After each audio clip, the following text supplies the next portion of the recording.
Two different stories we're talking about today, starting with a previously leaked game that we talked about headed to the Nintendo Switch amongst other platforms, and we now know that to be fully confirmed because we got the reveal for it at the State of Play yesterday, and I am particularly happy to say that Sonic Generations is back with a port slash remaster. We're going to deep dive just how different this game looks because it's honestly quite similar to the original version, but I'm still happy to have it playable on all modern platforms. Then story number two has to deal with analysts betting against Nintendo Switch 2 being as big of a success as the current Switch we have today, and these claims and predictions are very reminiscent of when the original Switch was set to launch, so we're going to unpack all that. Before we do, make sure you like, subscribe, and turn on your bell notification to join Sunbro Nation if you're new here, and we have to first talk about Sonic X Shadow Generations being officially confirmed to be headed to all major platforms later this fall. You can see the following post over on VGC where it outlines these details. Sonic X Shadow Generations is coming this year with a new story campaign.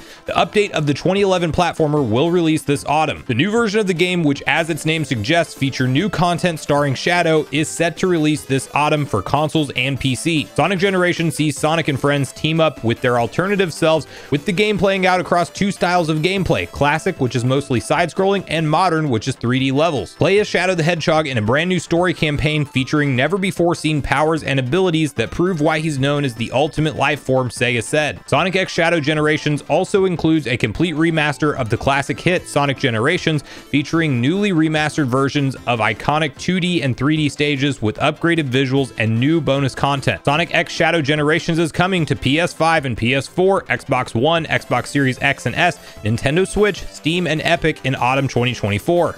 So hard to believe that it's been since 2011 that Sonic Generations originally released, but this is a good way to bring it back because not only are we getting a modern port slash remaster of this classic title, but we also have an entire brand new story mode with new stages to check out with the Shadow inclusion. And obviously, I do believe this is being done because we know Sega wants to have some kind of game to sell alongside of Sonic the Hedgehog 3, the movie launching later this year as well, which is known to include Shadow. So of course, this is the perfect opportunity to take a fan-beloved classic, slap on some new gameplay ideas and modes to it. It kind of reminds me of what Nintendo did with Super Mario 3D World with the Bowser's Fury additional content. If you own this game, or you're somebody who plays it as backwards compatible through your Xbox Series X with the modern visual upgrades and things, or frame rates, whatever they ended up doing as far as the upgrades for this game, it's not going to look drastically different. It's a very simple port of how the game originally looks. Game Explain put out a great comparison video, and some people saying that this is likely just the native PC version ported over to all the different consoles and with the graphical settings set to max. And obviously you can expect things like 60 frames per second, potentially even things like 120 FPS on maybe the PS5 and Series X versions of the game. I don't believe that's been confirmed at the time of filming, but yes, this is going to be a pretty simple port for Sega, but one of the better classic picks of Sonic games from the past, as I really liked what they tried to pull off with Generations here, considering that they were legitimately catering to both Sonic fan bases. Do you like the 3D Sonic levels? We got plenty of those in there for you. Do you like the classic 2D Sonic levels, but just with a modern coat of paint? We got those on there for you too. And following my playthrough of Sonic Superstars, I like to see the frequency of releases for the Blue Hedgehog. I've been a lifelong Sonic fan, so I naturally have more of a bias towards these type of games, but considering we have new content to look forward to, it's going to be portable play or docked play on the Nintendo Switch version, which is a great news scenario. And we now have a classic 2011 game easily playable again with new content, and Shadow being a major value add for this game. I'm pretty pumped for it personally. Now we just need to get some kind of port or remaster of the Shadow the Hedgehog game from the PS2, GameCube, and Xbox generation brought over somehow. I would love to play that again as I have some nostalgia for it, but let me know in the comments down below what you think about Sonic X Shadow Generations, and if you're going to be picking this thing up around launch time later this fall. And what do you think of the graphical style being very similar to the original and hard to tell the difference? Are you happy enough with that due to the new gameplay modes, or do you think that this is a little bit of a cash grab from Sega? But let me know all of that in the comments down below. Now, the second story we're talking about today has to do with the reason why, once again, Nintendo Switch 2 is in the news, even though we don't have any kind of official confirmation of this thing from Nintendo at this point in time. every other sign is pointing to 2024 being the year that Nintendo will finally reveal and launch this new console. And you now have a lot of mainstream industry analysts weighing in with their personal predictions for how this console will perform, even claims with how many units Nintendo may ship in the first fiscal year, because we have some industry analysts that track things like the display market specifically, and they know about the partners that Nintendo are ordering displays from, and we have numbers like 10+ million units to expect in the first fiscal year. And you might hear that and think, well, clearly Nintendo is really expecting a big wave of consumers to come buy this thing if they are ordering something like 10+ million displays, assuming we don't get a launch date any earlier than September of 2024. Well, then they're only going through September of March of 2025, and that is a lot of units to be shipped. Of course, it's over the holiday season, and that's when you would expect a big flood of people to go get this new console, but it seems like a bright outlook for the console. Well, on the contrary of that opinion, we have some analysts weighing in and agreeing, multiple of them, that Nintendo may not come anywhere close to the success that they saw with the original Nintendo Switch that we now know to be well over 130 million plus units sold with a very loyal install base. They are moving software like they never have before in Nintendo history, and they are on an upward trajectory overall when it comes to their bottom line revenue, even with console sales for the current generation of consoles in decline, as you would expect it to be in the 7th full year of console sales.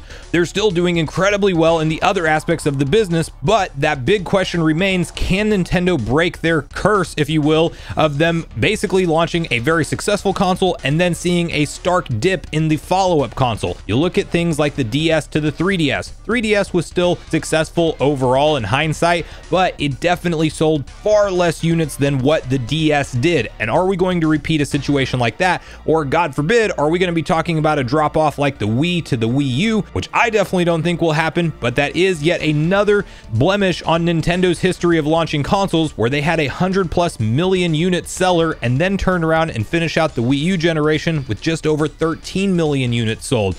And with that in mind, you can see the following article posted up over on My Nintendo News, which reads: analysts doubtful that Switch 2 will be as successful as current Nintendo Switch. Bloomberg has published an interesting article about Nintendo's dominant market share and their natural successor to the Switch, dubbed the Switch 2. In the piece, analysts were interviewed to find out whether they think the next system will be a smash hit like the current Nintendo Switch, which still continues to sell plenty of units for the Japanese company. The answer, according to the two analysts interviewed, is it's not promising, but then again, the original Switch has been an ultra smash hit, and the next iteration, if it is that, will certainly be pricier than the current system. We do not think the new console will be as successful as the Switch and see potential profit taking after the announcement, Macquarie Group Ltd analyst, I will let you guess how to say that name, wrote in a recent report downgrading Nintendo to neutral. Goldman's Kuna Matata does not expect the Switch follow-up to increase Nintendo's total addressable market, but says that that could change if the console turns out to be new concept hardware rather than a successor along the same lines as the Nintendo Switch.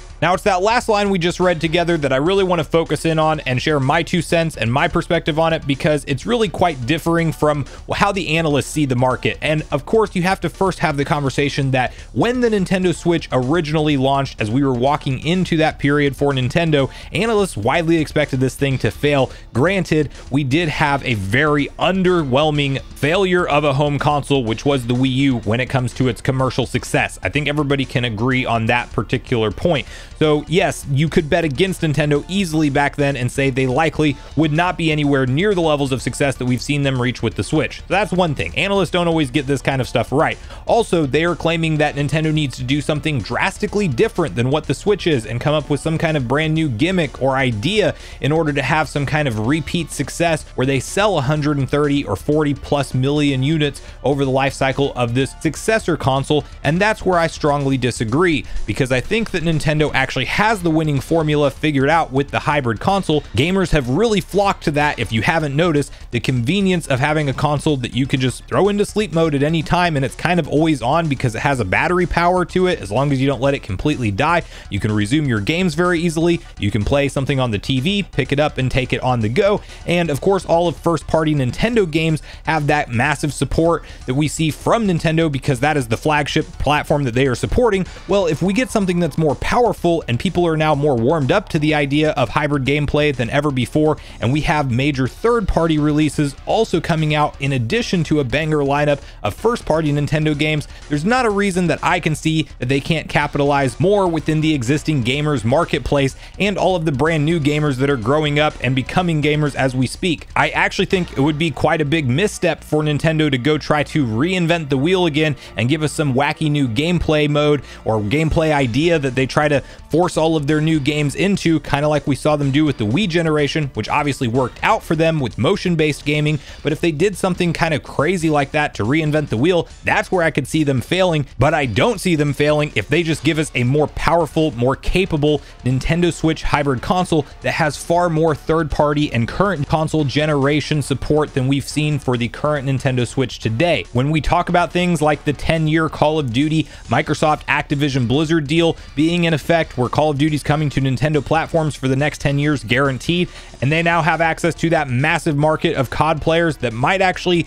be rather impressed with how well Call of Duty runs on a way more capable Nintendo Switch 2 with stuff like DLSS and 4K docked play, and then you have the ability to take your Switch on the go and still play wherever you're at. We are at a point in time where we are seeing all of these handheld PCs come onto the market, like the Steam Deck, amongst all the other Windows ones that you're seeing. The Asus ROG Ally, you name it, there's a ton of them out there now. Well, a lot of these companies want a piece of Nintendo's pie and are chasing that need that they met for gamers, which is the ability to take your games on the go or play them on a big screen. And I personally think with far more capable hardware from Nintendo, we have another 5 to 10 year runway where this type of console just makes all the sense in the world to most gamers, not to mention the fact that if they come in really nice at an attractive price point, likely $399, I don't really see it being any cheaper than that. I do think they can get a large adoption of a large user base. Now, in terms of whether or not it will truly outsell what the Switch has accomplished over the long term of the life cycle, that will have to remain to be seen, because to be fair, the Switch has done something very unprecedented. I don't think it's out of the question, but Nintendo will definitely have to supply this thing with must-play games throughout its entire generation to get it anywhere near the numbers that the Switch has produced. But I still think it will widely be viewed as a massive success for Nintendo. But that's really where I want to hear from you guys at this point in the video on both the different stories we talked about today. How do you feel about Sonic X Shadow Generations headed to all platforms later this fall? And what do you think about these analysts and their predictions around the Nintendo Switch 2 maybe not being the big type of success that some of us are expecting it to be? Do you think that they are right and it won't come anywhere near the original Nintendo Switch's sales numbers? Or do you think that Nintendo will continue to propel themselves forward and actually conquer new heights during this up and coming new hardware generation that we should hopefully hear more about soon? So regardless of your thoughts and feelings on everything we talked about today, I do look forward to hearing from you all in the comments down below before you leave the video, as I do look forward to getting a back and forth conversation started with you all around these topics. Go watch the video on screen next if you haven't already. Also make sure you like, subscribe, turn on your notification bell, and I will see you guys in the next video.